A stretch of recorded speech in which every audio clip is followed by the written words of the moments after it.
So we wanted to just tell the story of how Rivertree got started, and just kind of give some of the backstory to how we got to where we are today. In the summer of 2006, we had just gotten done with 6 years of youth ministry, and we had decided before we started that we wanted to be in youth ministry for 6 years. We wanted to see one generation of students through from the time they started to the time they graduated. And we were just starting to think, okay, God, what do you have next for us? We spent a weekend in Grand Haven. Just went up there for vacation for a weekend, and we visited a church called Watermark up there. It was a church plant that had only been around for a couple of years. And as we were sitting there and as we were just experiencing that service, I began to think, this is something that I really like. This is something that really resonates with me. This is something that I think I could see myself doing. And Faith and I worked together at a church, and I told her about the experience and told her that I was thinking about maybe church planting.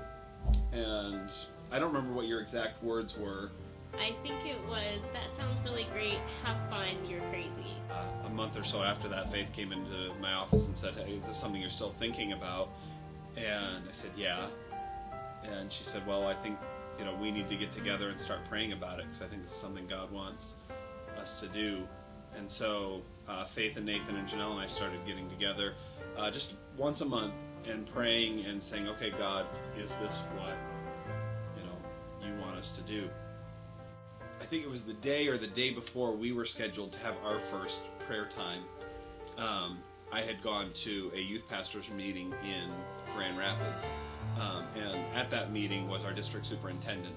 And he has been a huge supporter of church planting, and he sat down next to me at lunch, and one of the first questions that he asked was, so when are you going to come plant a church for us?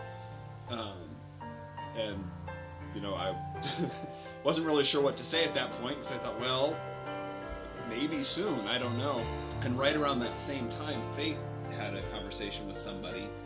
I was talking to Leslie Beamer, just having normal conversation, and she just said that she and Ray had been talking the other day, and they're like, it would be so cool if you and Andy were just to start your own church. And I kind of looked at her like, okay, we're actually talking about that. I'm not sure how it was just, I think just things that God sent our way to kind of confirm that we were doing the right thing. We decided, because we had jobs, we weren't really sure yet if this was something that was going to happen or was not going to happen, and yet we found ourselves talking about it a lot and thinking about it, and being in our current jobs, we couldn't really just walk around saying, hey, so we might leave soon. So we had a code word. We referred to the church plant as the bagel shop that we were considering opening. We decided that we were going to pray about it and make a decision at the first of the year. Just say, okay, let's give ourselves a couple of months to process this. And so that New Year's, between 2006 and 2007, we spent together as two couples, went out to dinner and hung out, and spent some time praying together, and basically solidified the decision to pursue this as the first thing we did that year, at midnight. And so from that point on, we started pursuing what it would take to start a church plant. The first step for me was I had to go through what's called an assessment center, just to find out if church planting was something that I was wired for.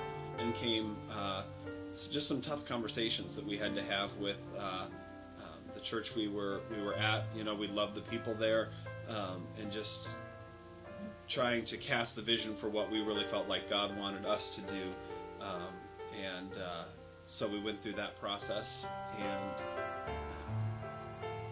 then in the summer of 2007, fall 2007, we both quit our jobs at Trinity and started working towards Rivertree. It was scary just knowing, I have a job, I have security, and I'm going to quit it to start a church with him. I mean, really, what are the chances of that working out? And yet I did it anyhow. We decided to pursue it. We got all of the approvals that we needed. We had the conversations that we needed to, and then we started assembling what's called a launch team. And we had meetings with a lot of different couples, sharing the dream, sharing what we wanted to do, and had a lot of really cool couples and really cool families come alongside us.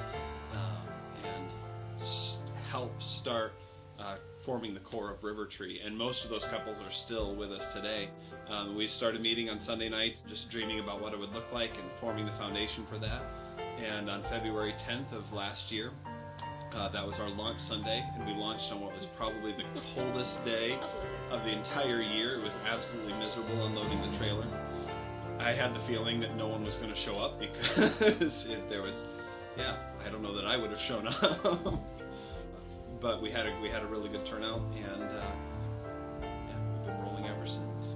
As we started looking at the idea of church planting, there are about 150 churches already in the Jackson area, and the question is, why would we need another church? And the bottom line is, there are a lot of churches, but there are about 100,000 people that aren't connected to a church, and so obviously the churches that are here aren't meeting some of the needs that are there.